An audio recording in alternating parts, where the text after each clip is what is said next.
Kutoa shukrani kubwa kwa serikali yetu ikiongozwa na president wetu kwa kuleta hii mradi ama program ambayo inahusikana na vijana. Pia nataka kutoa shukrani kwa World Bank kwa huu mpango. Kama sisi governors tunaunga hii mpango kwa nguvu zote, na nataka kumhakikishia vijana wetu kwamba tutatembea na nyinyi.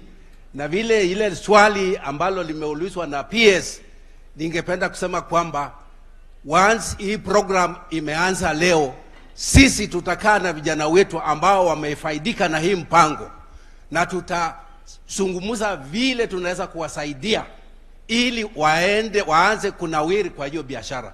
Kwa hivyo kama mimi governor wa Vihiga County nitakaa na vijana wangu ambao wako pale, na niko na mpangilio ya kuwapatia tax holiday so that we don't tax them for at least 1 or 2 years, kuhakikisha kwamba hawa wanaendelea kwanza, ndio baadaye tutaanza kuwatoa ushuru.